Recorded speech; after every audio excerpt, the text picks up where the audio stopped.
Tune bells. આમચોર ચટોરી ચિડિયા.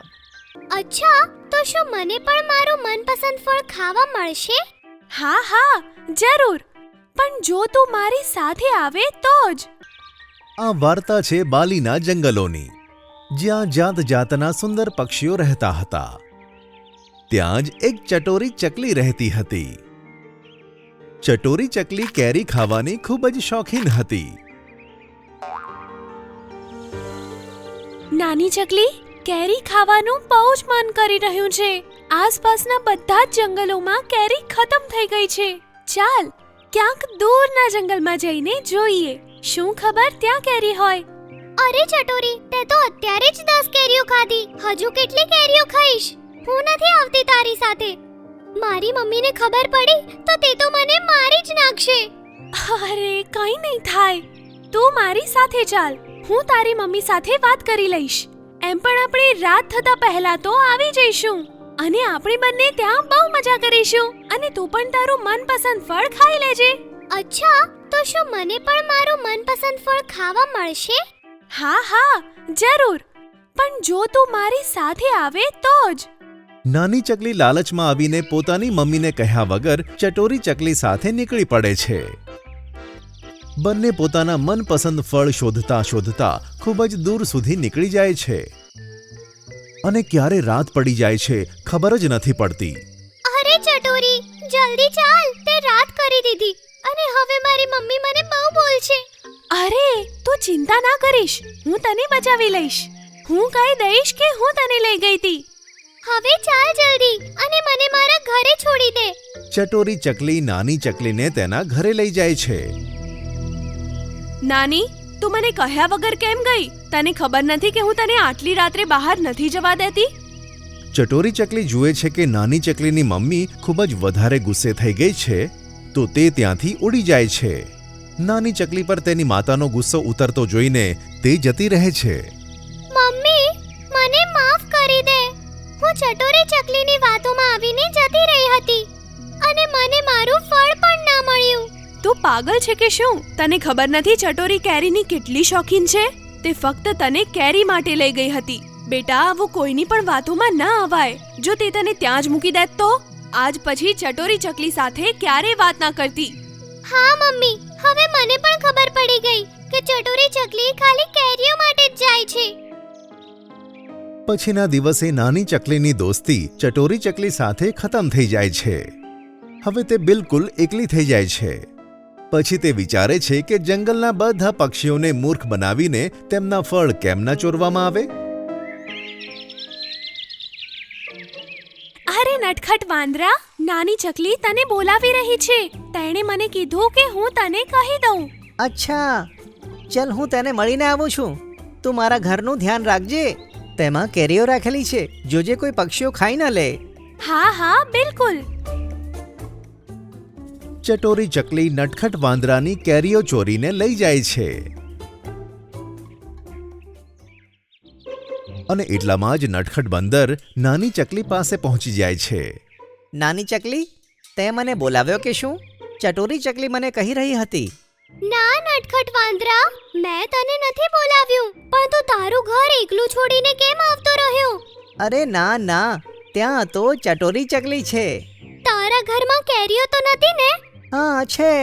નટખટ વાંદરા, ચટોરી ચકલી તારી બધી જ કેરીઓ લઈ ગઈ હશે. તે બહુ જ ચાલાક છે. હવે તે ચોરી પણ કરવા લાગી છે. કેરીની લાલચમાં તે આટલી પડી જશે, મને ખબર જ નહોતી. જ્યારે બંને ઘરે જઈને જુએ છે તો કેરીઓ ગાયબ હતી. ચટોરી ચકલી આ જ રીતે જંગલના બીજા બધા પશુ પક્ષીઓને મૂર્ખ બનાવીને તેમની કેરીઓ ચોરી લેતી હતી. ત્યારે જંગલના બધા પક્ષીઓ મળીને એક બેઠક બોલાવે છે. શું તમને બધાને પાક્કી ખબર છે કે ચટોરી ચકલી જ કેરીઓ ચોરી જાય છે? હા હા મહારાજ, અમે બધા પૂરા વિશ્વાસ સાથે બોલી રહ્યા છીએ.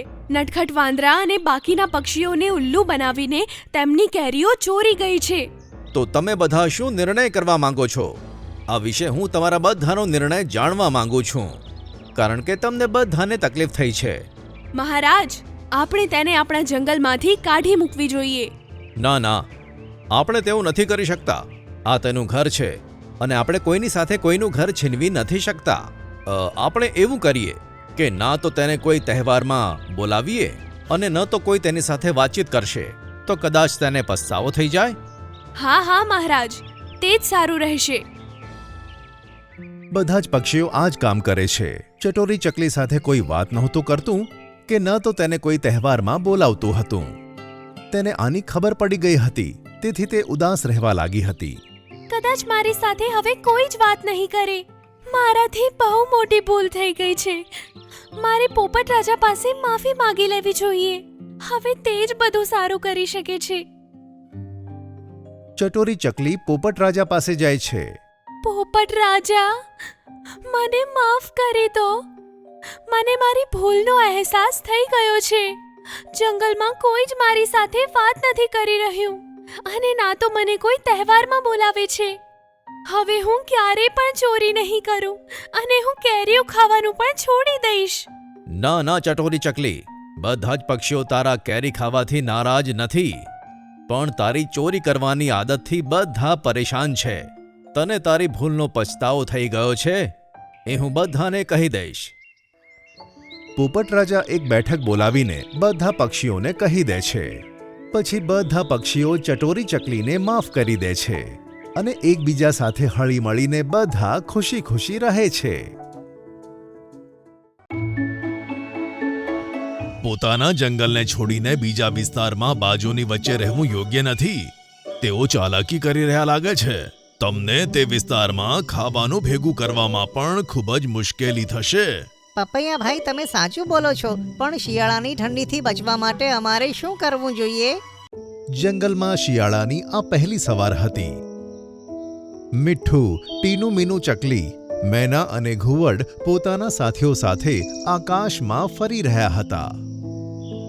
પણ સવારમાં ધુમ્મસના લીધે કોઈને પણ આકાશમાં ઉડવાની મજા આવી નહોતી રહી. બધા મોટા પપૈયાની ડાળીઓ પર જઈને બેસી ગયા. કેમ છો વહાલા પક્ષીઓ? સવારની સફર કેવી રહી? કંઈ ખાસ નહીં પપૈયા ભાઈ. તમે કહો, તમારી સવાર કેવી રહી? મારા માટે તો સવાર સાંજ એક જ છે અને જ્યાં સુધી તમારા કામમાં આવતો રહીશ ત્યાં સુધી ખુશ છું. પપૈયા ભાઈ, તમે બહુ સારા છો. કહીને મીઠુએ બીજા પક્ષીઓને કહ્યું કે વહાલા મિત્રો, આ વખતે ઠંડી કંઈક વધારે જ પડવાની છે. મારો વિચાર છે કે આપણે અત્યારથી જ આપણા ઘરો અને માળાઓને નીલના ફૂલોથી સજાવી દેવા જોઈએ. ત્યારે જ અત્યારથી તેઓમાં ગરમી પેદા થશે અને આપણા માળા ઠંડીની રાતોમાં આપણને ઠંડીથી બચાવવા માટે અત્યારથી જ ગરમ થઈ જશે. હું પણ એવું જ વિચારતી હતી કે આ વખતે આપણે આ કામ પહેલાથી જ કરી દેવું જોઈએ. ચલો બધા નીલા પહાડ ઉપર જઈએ. જો કોઈ તકલીફ હોય તો મને જરૂર યાદ કરજો. સારું પપૈયા ભૈયા, ચલો બધા નીલા પહાડ ઉપર જઈએ. પછી બધા જ પક્ષીઓ નીલા પહાડ તરફ ઉડી ગયા, જ્યાં નીલના વૃક્ષો હતા. નીલના ફૂલ જંગલમાં ઉગવાવાળા બીજા બધા ફૂલો કરતા સૌથી ગરમ હોય છે. શિયાળામાં બધા જ પક્ષીઓ પોતાના ઘરો અને માળાઓને આ જ ફૂલોથી સજાવીને તેને ગરમ રાખે છે. જ્યારે પક્ષીઓ પહાડ ઉપર પહોંચ્યા ત્યારે તેમણે જોયું કે ત્યાં તો પહેલાથી જ બાજ હાજર હતા. અહીં તમે બધા જાનૈયાઓની જેમ કેમ આવ્યા છો? બાજભાઈ, અમે અમારા માળાને ગરમ રાખવા માટે અહીંયા નીલા ફૂલ લેવા આવ્યા છીએ. તમે લોકો ફૂલ અહીંયાથી નથી લઈ જઈ શકતા. આ જુઓ, અમે પહેલેથી જ કેટલા બધા ઘરો અહીંયા બનાવી દીધા છે. હવે આ ઘરોને ગરમ રાખવા માટે અમારે વધારે ફૂલોની જરૂર પડશે.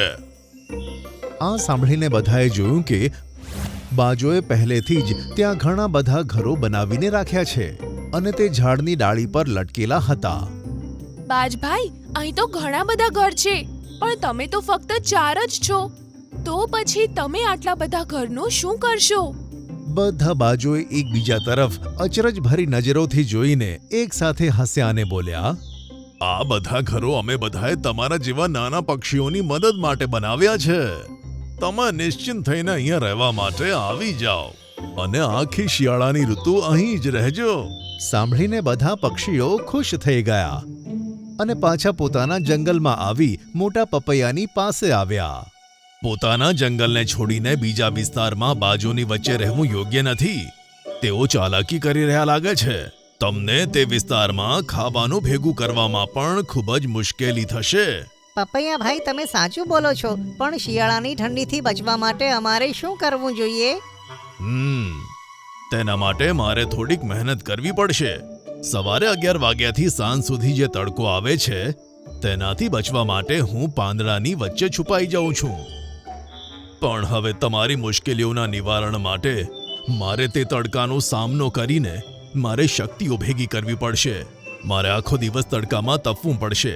તેમ કરવાથી સૂરજની અંદરથી જે મારામાં શક્તિઓ આવશે તેનાથી હું તમારા બધાની મદદ કરીશ. ખરેખર તમે ખૂબ જ દયાળુ છો પપૈયા ભાઈ. પણ તમારે આટલી બધી તકલીફ લેવાની જરૂર નથી. કેમ નથી? તમે મારા પોતાના છો. શું તમે મને પારકો જાણો છો? સાંભળીને બધા ચૂપ થઈ ગયા. તે જ સમયે પપૈયું પત્તામાંથી બહાર આવ્યું. 11 વાગે તેની ઉપર તડકો પડવા લાગ્યો. તે દિવસે આખો દિવસ પપૈયું તડકામાં શેકાતો રહ્યો. તેને ઘણી તકલીફ પડી, પણ પક્ષીઓની મદદ કરવા માટે તે તડકાની અસહ્ય ગરમીને સહન કરતો રહ્યો. બીજા દિવસે બધા પક્ષીઓ તેની પાસે પહોંચ્યા. પપૈયા ભાઈ, અમારા કારણે તમને કેટલી બધી ગરમી સહન કરવી પડી. અમને તો જરાય નથી ગમી રહ્યું. હા, પણ મને ખુશી છે કે મેં સૂરજની ગરમીમાંથી શક્તિઓ પ્રાપ્ત કરી છે. હવે હું જે કહું તે જ તમે કરો. આમ કહીને પપૈયાએ પોતાની આંખો બંધ કરી. તેનું પેટ આપમેળે જ ખુલી ગયું અને તેની અંદર બધાને કાળા કાળા બીજ જોવા મળ્યા. એક એક બીજ નીકાળી લો અને તે બીજને લઈને પોતાના માળામાં મૂકી દો. થોડા દિવસોમાં આ બીજ ફૂટીને કાચા પપૈયાનું રૂપ લેશે.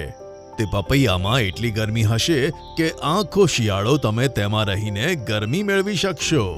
આ સાંભળીને બધાએ તેનો ધન્યવાદ કર્યો અને પછી એક એક કરીને પોતાની ચાંચમાં તે બીજ લઈને પોતાના માળામાં મૂક્યા. અને તેમાંથી અંકુર ફૂટવાની રાહ જોવા માંડ્યા.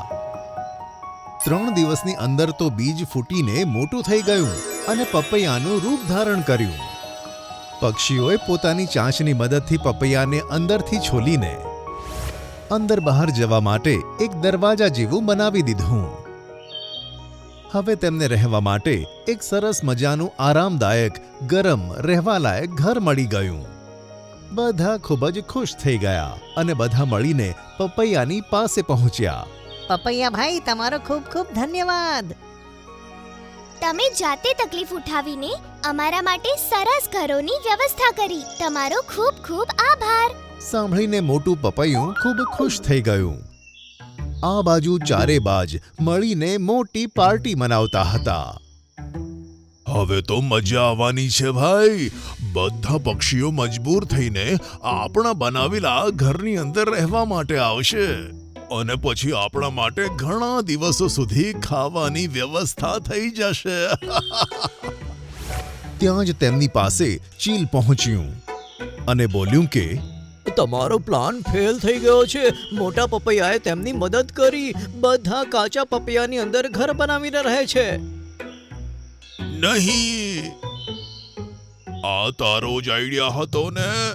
ના ના, તારો આઈડિયા હતો. એકદમ બકવાસ આઈડિયા હતો. ચારે બાજુમાં અંદર અંદર ઝઘડો થઈ ગયો અને મારપીટ શરૂ થઈ ગઈ. આલે આલે મારો મુક્કો, આલે મારી લાત. ઘણા સમય સુધી ચારે બાજ લડતા રહ્યા અને અંતે ઘાયલ થઈને એક બાજુ બેસી ગયા. બીજી બાજુ બધા પક્ષીઓ ગરમ પપૈયાની અંદર બનેલા ઘરોમાં આરામથી રહેવા લાગ્યા.